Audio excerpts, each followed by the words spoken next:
Hello everyone, this is Darion of GNB.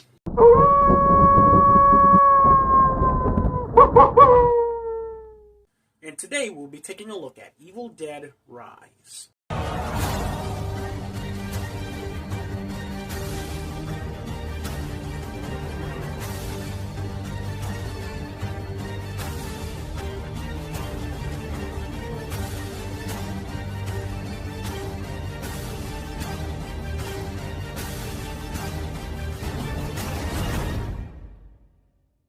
Evil Dead Rise released earlier this year in April of 2023. It follows the story of two sisters, Beth and Ellie, as well as Ellie's three kids. As one of them finds the Necronomicon Ex Mortis, the Book of the Dead, underneath their apartment building. They read aloud from it and it awakens an ancient demon that claims to take their souls one by one. Yep, we're taking a look at the latest Evil Dead film, which if you've been watching for a while, you knew I had to at some point. I first started this little tradition with going over the Evil Dead franchise, and those old videos are not very good. At least to my current standards. You can check those out if you want, they're still public, but I personally wouldn't recommend them. They don't entirely reflect my current style and showcase a big problem in my writing style that I'm sure you'll be able to notice if you're really paying attention. I am planning on re-reviewing the past Evil Dead films and the Ash vs. Evil Dead TV show at some point in the future. Whether it's before, after, or during next year's Spooktacular remains to be seen, but if you're interested, stay tuned for that. So, when I first heard that Raimi and Campbell were in the early stages of making another Evil Dead film after the unfortunate cancellation of Ash vs. Evil Dead, I was ecstatic. I of course knew Raimi wouldn't direct, and Campbell already made it pretty apparent that he was done playing the Ash character. So what I at least hoped for would be a semi-follow-up to the ending of Ash vs. Evil Dead Season 3. Maybe we'd follow Kelly, Pablo, and Brandy and see the beginnings of how evil took over the planet and stuff like that. I mainly just wanted to continue with the main canon and lore that Ash vs. Evil Dead established, but obviously, that didn't pan out to be the case. The more casting and plot synopses came out, it looked like it'd be another standalone and self-contained venture, much like the Fede Alvarez 2013 Evil Dead remake. With Lee Cronin at the helm, and Raimi, Campbell, as well as Rob Tapert in the producing role, we have Evil Dead Rise. Now, just because it isn't in the same continuity as the OG films and show, and not having Ash, doesn't mean I was going to completely write it off. It's still an Evil Dead film, and I was obviously going to be excited for it, seeing as how much I loved the 2013 remake as it being the thing to introduce me to the series. Evil Dead as a franchise has a lot of potential with story, lore, characters, etc., and I was looking forward to seeing what Lee Cronin would bring to the table. The story I find to be pretty fun, being the second Evil Dead film to ditch the cabin in the woods setting in favor of an LA apartment high-rise. A change-up that I much appreciate. When I first heard this, I was excited to see what they would do, and I think they handled it fairly well. There's still that feeling of feeling closed in and trapped with the evil entity. And it's cool to see how the Evil Dead utilize different stuff to their disposal. And I also like how they try to modernize certain elements, like ditching the traditional tape recorders in favor of vinyl records, and stuff like that I think is pretty cool. The story also feels far more personal this time around, dealing with a somewhat disheveled family as opposed to a group of friends. The family element was my favorite part of the 2013 Evil Dead film, and I like that they pushed it to the forefront of the story this time around.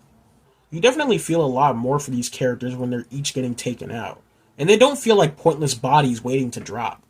That's not to say it's perfect, because while you feel bad, it's less like you feel bad because you're really connected to these characters, but more in a surface level sense of, oh, it sucks that this kid's mom is possessed, or, man, I feel bad this character's sibling died. Because I personally think we could have done just a little bit more with going over the relationships of these characters. Something that's really noteworthy about this movie is its tone. Evil Dead from the beginning has always had a dark sense of humor. As the films went on, we went more and more into the campy, Three Stooges style of comedy, with the franchise being at its best with a good balance of dark horror and goofy comedy. Which is one of the reasons why I think Ash vs. Evil Dead is the best thing this franchise has done. With the 2013 remake, they leaned heavily into the dark and serious, which definitely worked. But I still think Evil Dead needs that balance to keep itself unique. Which, even though this movie doesn't strike the perfect balance, I'd say it still knew when to have fun. It's not anywhere near the wacky slapstick comedy, but the movie really knew when it could have fun, as I saw myself laughing way more than I thought I initially would. It almost feels more in line with the first Evil Dead film. Though some of that movie's charm and humor was sort of accidental, it's nice to see that this movie wasn't afraid to lean more to that side of the series. And of course, the main thing people come to an Evil Dead movie for is the over-the-top blood and gore, the carnage candy that is synonymous with this franchise. And of course, Evil Dead Rise delivers all of the carnage candy. This movie does not hold back on the chaotic nature that this series is known for.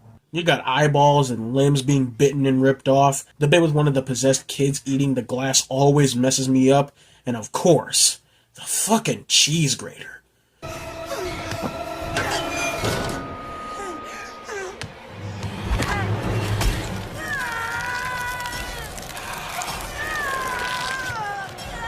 Ugh, that shit still messes me up. It doesn't exactly get to the same level as bloody as the 2013 film, but it is without a doubt a bloody good time. Needless to say, the scares in this movie are pretty good too. Before we got more of this movie revealed, I was hoping that we'd retain the OG Deadite design. And I was honestly disappointed to see that we're still dealing with the very oversimplified look of the remake Deadites. I was always more fond of the look that the original Deadites had. It was almost as if the evil was like contorting and corroding the possessed from the inside out. But now we just have the gray skin and yellowish eyes, and it's honestly pretty lame. Okay, while I'm recording this, I kind of just had a pretty cool idea on how we can kind of have both. Like, maybe have the possessed start out all simplified, but as the story goes on, their faces become more contorted, eyes wide out, teeth become more jagged and crooked, until they resemble the traditional Deadites. I don't know, I think that'd be a cool way to do it. But regardless of how they look, the Deadites are all still pretty damn fun in this movie. They still retain that dark and maniacal sense of humor, and there's no limit to how mean and downright diabolical they can get. What's happening to me, sweetheart? I don't know, Mom. I do.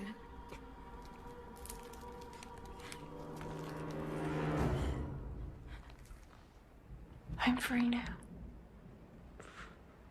Free from all you titty-sucking parasites. This movie is also pretty fucking gross at times, and I mean that in a good way. There's plenty of weird bodily fluid that the Deadites spew out. Never thought we would see the return of the mysterious white substance from the original Evil Dead film, but hey, we got it back. While it may definitely be gratuitous for some, I still found it entertaining. This movie also makes an attempt to add more to the overall Evil Dead lore, which I'm kinda mixed on. Lee Cronin mentioned in an interview that he avoided watching Ash vs. Evil Dead, seeing as he wanted to focus and do his own thing, which I definitely respect. But with that show, as well as the Evil Dead game, trying to do just a bit more work in cleaning up the lore of this series, I would have wanted this movie to follow in those footsteps. Because this movie tries to add in the notion of not one, not two, but 3 different Necronomicons existing. Cronin directly pointing to that scene in Army of Darkness where Ash was in the graveyard with the 3 books. Granted, a lot of this info comes from interviews and not within the actual film, so there is a bit of a discrepancy there, but I'm honestly not that big a fan of this idea for the Necronomicon. I very much prefer the idea and notion of all the evil in the known universe being housed within this singular item, rather than 3 volumes, but that's just me. I'm glad there was at least some attempt to add something to the wider mythos, but I don't know. I'm just not that big a fan of this. Side note though, I do dig the look for the Necronomicon. I like the weird veininess, and the teeth lock is really fucking cool. But why are they so insistent on not giving it the face? This is the second time they've removed the Necronomicon's arguably most iconic feature, and I don't see why. Not even the game gave it a face! What the fuck?! I also really don't like when there's an attempt to tie in the stories of all of these characters, being Ash, Mia, Beth, etc., when I think their stories work fine separately. I really don't see a need to tie these into each other, especially when the TV show and game make such big attempts to clean up the lore of this frankly convoluted-ass franchise. Anyway, moving away from that, something I love is that you can also tell that Cronin had a big love of the previous films and horror in general. There are a lot of homages to the original Evil Dead films, like the eyeball gag, Dead by Dawn, all feeling very tasteful. Like, they really didn't feel forced, because these are only things OG fans will like and appreciate. And for your average moviegoer, they'll just think nothing of it. And I personally think that's one of the better ways you can do fan service. But you also have a lot of references to stuff like, of course, The Shining with the blood elevator, the John Carpenter-esque Deadite-fused creation known as the Marauder at the end, which is creepy as all living hell. I know for some this kind of stuff will seem forced, but I don't know. I really liked it. The characters and cast in this movie overall I found to be pretty good. Alyssa Sutherland as Ellie, the demon-possessed mother, is the absolute standout performer throughout the entire movie.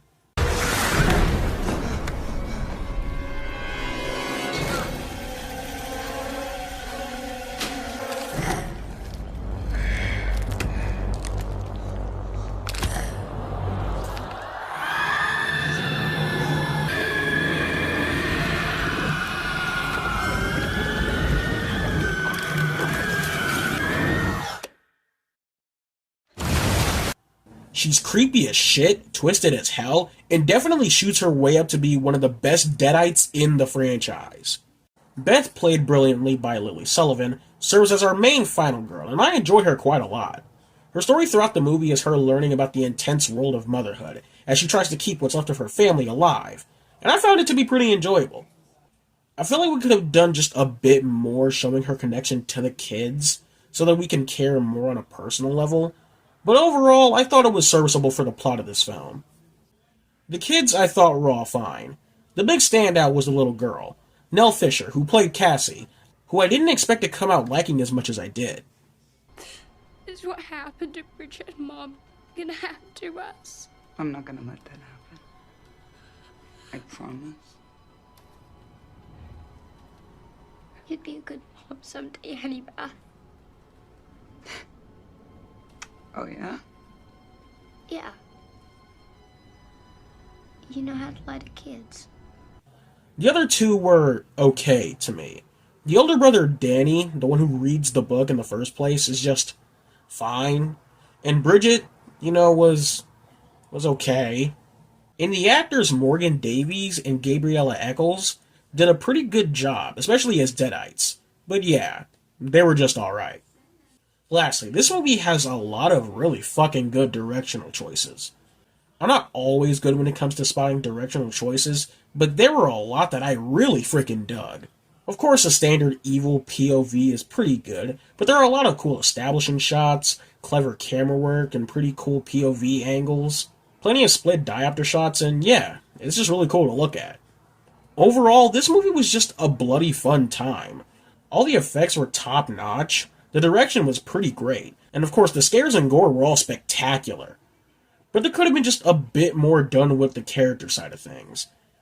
And I'm not a huge fan of the attempts to add to the overall mythos, but all in all, Evil Dead Rise is pretty damn good.